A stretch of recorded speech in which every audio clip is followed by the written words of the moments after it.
네, 오늘 우리 시장 이제 기다렸던 파월 연준 의장께서 입을 열어서 이제 긴축 속도 조절에 대한 빠르면 12월에 이루어질 수도 있다라고 웬일로 좀 비둘기적인 이야기를 해주셨어요. 그래서 이제 미증시는 되게 급등을 했는데 그에 비해서는 우리 시장이 코스피는 좀 가지 않고 그나마 코스닥은 가고 있는데 그래도 우리 시장은 미국이 좀 안 좋을 때 버텨줬잖아요. 견조했잖아요.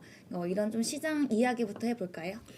일단은 사실 파월이 50bp 인상한다는 거는 별로 놀랄 일은 아닌 것 같아요. 아, 정부는 이미 다 알고 있었다. 왜냐면 지난주에 제가 네. 그 페드 와치 보여드리면서 네.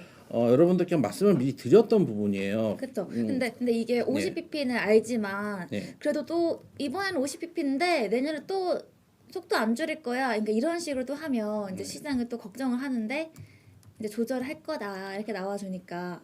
글쎄요, 저는 오히려 시장이 빠지는 게 네. 그냥 파월의 긍정적인 발언을 끌어내기 위해서 누르는 부분들도 있다고 생각을 해요. 왜냐하면 지금 시장이 내려갈 자리가 아니거든요. 이제는 올라갈 자리다. 화면 한번 보여주시면은 네.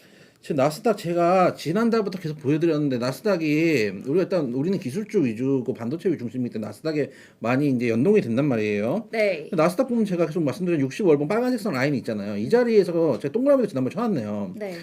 이때 리먼 때 한 번 깨진 거 이후에는 한 네. 번도 깨진 적이 없고 2달 연속으로 지금 이 자리에서 딱 밑에 꼬리 잡고 올라가지고 있거든요. 네.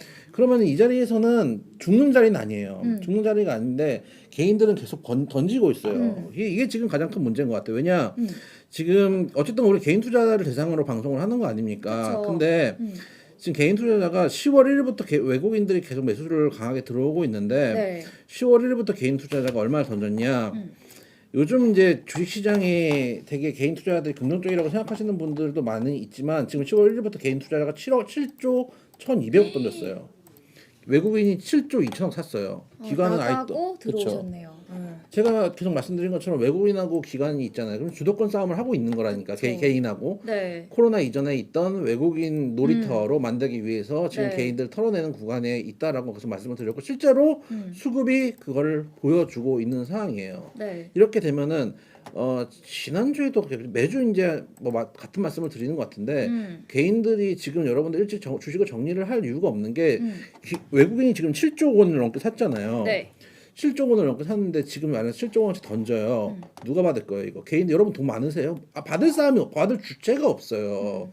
받을 주체가 없기 때문에 지금 외국인의 꾸준한 매수세는 이어질 가능성이 높고 보시면은 월봉상으로도 지금 나스닥이 살아있는 자리입니다. 그렇기 때문에 지금 우리가 시장을 걱정을 할 필요가 있는 건 아니다라고 생각이 되고 파월 의장 발언은 발언 때문에 사실은 저는 우리나라가 좀 더 센 것 같아요. 더 세다고 시장이 예, 강하다. 앞으로도 그럴 가능성이 높다고 보고 있어요. 왜 그러냐면은 보세요. 한국 시장이 어제 그저께 또 올랐잖아요. 네. 전략 후 강국. 그렇죠. 근데 네. 예를 들면은 우리나라가 올라갔어요. 근데 그거를 제롬 파월이 보고 이렇게 하면 안 되는데 좀 발언을 세게 해야 되겠다. 이렇게 생각하지 않을 거 아니에요. 그렇죠. 우리나라는 그렇죠. 실제로 예를 들면은 파월 의장의 연설을 앞두고 눈치 보기를 하는 이유 중에 하나는 뭐냐면은 네. 만약에 그 전날에 혹은 당일날에 너무 주가가 세게 움직인 상태, 기대감 때문에 움직인 상태면은 파월 의장이 보고 내용은 말의 온도를 바꿀 수가 있잖아요. 네. 그렇기 때문에 조정을 주면서 발언이 나왔을 때 뭐 안 좋게 나왔으면은 좀 더 빠지고 좋게 나오면 올라가는 것도 사실 눈치 보기를 가장 많이 해야 되는 것도 미국인 건 맞아요. 그렇기 때문에 오히려 우리나라 같은 경우는 조금 더 수월하게 매매를 할 수가 있는 시장이다라고 생각이 되고 저는 가장 큰 것 중에 하나는 뭐냐면은 네. 화면에서 보여주면은 이겁니다. 보시면 그 지금 월봉이잖아요. 나스닥이잖아요. 네. 자 리먼 때 깨지고요. 자 2010년, 11년, 12년 쭉 올라가요. 네. 거의 뭐 이제 거의 뭐 완만하게가 아니라 스트레이트로 그냥 네. 쉬지도 않고 미국 시장에서 주식 투자해서 돈만 만약에 잃었잖아요. 네. 물론 이제 올해 같은 경우는 어려웠는데 미국 시장에서 올해가 아니라 평소에 돈을 잃으면 그건 문제 있는 매매예요.